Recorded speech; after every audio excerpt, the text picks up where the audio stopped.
देखिए 8 नंबर प्रश्न पर ध्यान दीजिए। प्रश्न कहता है कि एक मनुष्य ने 5% वाले स्टॉक में 96 की दर से और 6% वाले स्टॉक में समभाव के दर से, समभाव का मतलब 100 रुपया हुआ। अगर स्टॉक का वैल्यू वास्तव में नहीं दिया हुआ है कुछ तो 100 रुपया मानकर काम करेंगे, ठीक है। तो समभाव के दर से मतलब 100 रुपया के दर से बराबर बराबर धन लगाया। मतलब यहाँ पर यह सोचिए कि 5% वाला स्टॉक में 96 के दर से जितना धन लगाया उतना ही धन 6% वाले स्टॉक में 100 रुपया के दर से लगाया। यदि वह कुल धन, मतलब दोनों जो अलग अलग लगाया है वो कुल धन यदि 6.3/4 वाले स्टॉक में लगाता जिसका दर 108 रुपया होता तो उसे प्रति वर्ष 41.2/3 अधिक आय प्राप्त होता। मतलब जिस तरीका से वो लगाया, अगर उस तरीका से नहीं लगा के दूसरे तरीका से लगाता उतना ही धन तो उसको 41.2/3 रुपया अधिक आमदनी प्राप्त होता। तो उसे कितना, तो उसने कितना रुपया विनियोग किया था ये पूछ रहा है प्रश्न। तो यहाँ पर ध्यान दीजिए, हम सबसे पहले मान लेंगे कि हमने x धन इन्वेस्ट किया। देखिए let investment equal to x rupees, ठीक है। और यहां पर देखिए रेट जो है वो रेट है 96 रुपया पर स्टॉक, 96 रुपया पर स्टॉक के हिसाब से, ठीक है।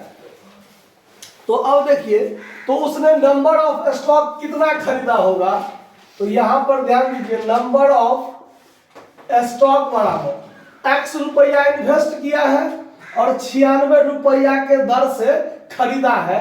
तो x रुपया में 96 से भाग दीजिए तो नंबर ऑफ स्टॉक x/96 होगा। होगा कि नहीं होगा? अच्छा, अब उसमें जो उसको इनकम होता है वो इनकम 5% वाला है। अब इसका इनकम जो है वो इनकम है 5% वाला, यानी 5 रुपया पर स्टॉक, 5 रुपया पर स्टॉक, क्योंकि स्टॉक का वैल्यू 100 रुपया होता है। आप खरीदे 96 के दर से लेकिन कंपनी के नजर में आपने 100 रुपया वाला खरीदा होता है तो आपको 5% पर स्टॉक मिल रहा है। तो एक स्टॉक पर 5 रुपया आमदनी हो रहा है। तो आपके पास नंबर ऑफ स्टॉक है x/96। तो टोटल इनकम जो होगा, यहाँ पर टोटल इनकम जो होगा वो x/96 गुने 5 यानी 5x/96, ये आपका इनकम है। फिर कहता है अगेन, यानी पुनः जितना हम यहां इन्वेस्ट किए हैं x रुपया उतना ही धन हम फिर से इन्वेस्ट कर रहे हैं, यानी बराबर बराबर दो जगह इन्वेस्ट कर रहे हैं। जितना यहां किए उतना ही फिर से हम इन्वेस्ट कर रहे हैं। देखिए फिर से हमारा इन्वेस्टमेंट उतना ही धन है यानी x रुपया, और इसमें हमारा जो रेट है वो रेट है संभाव यानी एट पर 100 रुपया वाला पर स्टॉक के हिसाब से। तो हमारे पास नंबर ऑफ स्टॉक x बटा कितना होगा 100, क्योंकि x रुपया का इन्वेस्टमेंट किए हैं और एक स्टॉक 100 रुपया वाला खरीदे हैं तो x/100 नंबर ऑफ स्टॉक होगा। अब यहां पर इसका इनकम जो हो रहा है वो है 6% वाला, वही ना है 6% वाला, मतलब 6 रुपया पर स्टॉक मिल रहा है। तो यहां पर इसका टोटल इनकम कितना होगा, तो टोटल इनकम होगा x/100 स्टॉक है और एक स्टॉक पर 6 रुपया होता है तो 6x/100 होगा कि नहीं होगा। अब आप यहां पर क्या कीजिए, इसको अगर काटना चाहते हैं तो काट दीजिए, अगर 2 से काटिए तो 2 से काटिएगा तो 3x/50 यही होगा ना। अब देखिए, अब टोटल इनकम जो होगा वास्तव में, टोटल इनकम मतलब इस इन्वेस्टमेंट पर इतना इनकम और इस इन्वेस्टमेंट पर इतना इनकम, तो इसका दोनों का जो इनकम हो गया जोड़ के वास्तव में टोटल इन्वेस्टमेंट हुआ कितना x और x 2x।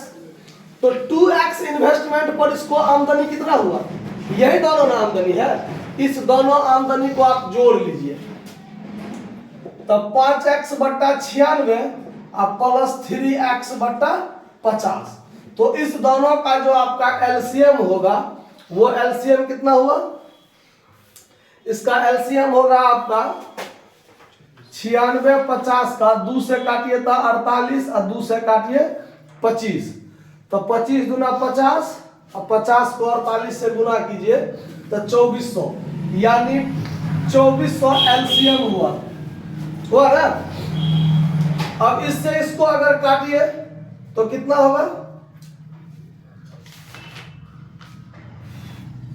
25 अब 25 को इससे गुना कीजिए तो 25 पंचे 125x प्लस इससे ये कटेगा तो कितना होगा 48 और 48 दिया हो जाएगा 144x, मतलब टोटल मिला के हो गया कितना 269x बट्टा 2400, यानी ये हुआ उसका total income.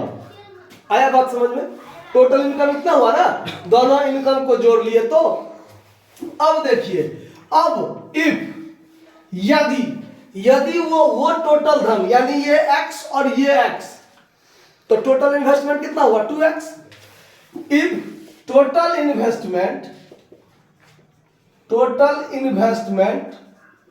Equal to x plus x बराबर 2x, जिसमें उसका रेट था कितना, तो रेट था 108 की दर से, रेट बराबर 108 रुपया पर स्टॉक, तो नंबर ऑफ स्टॉक बराबर 2x बट्टा 108 होगा कि नहीं होगा, नंबर ऑफ स्टॉक कितना 108।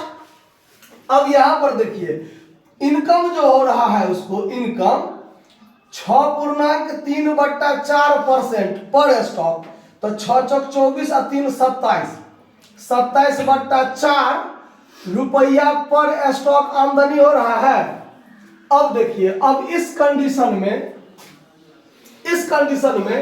इसका टोटल इनकम कितना होगा, इस कंडीशन में total income number of stock 2x बट्टा 108 गुने पर स्टॉक आमदनी कितना है 27 बट्टा, तो टोटल इनकम कितना हो जाएगा नंबर ऑफ स्टॉक गुने पर स्टॉक इनकम, गुना कर दीजिए दोनों को, तो 27 को इससे काट दीजिए तो 27 चौका कटेगा, 2 दूनी 4 कटेगा, मतलब x बट्टा 8 इनकम हुआ।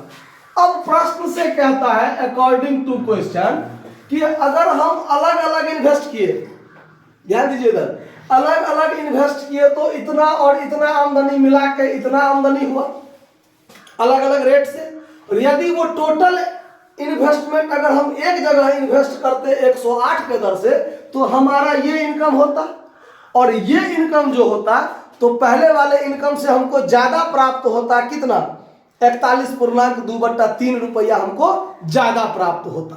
यही है ना बात, इसका मतलब ये इनकम क्या है ज्यादा है और ये इनकम क्या है कम है, तो x बट्टा 8 में से घटाइए 269x बट्टा कितना 2400 बराबर 41.2 बट्टा 3 कर दीजिए।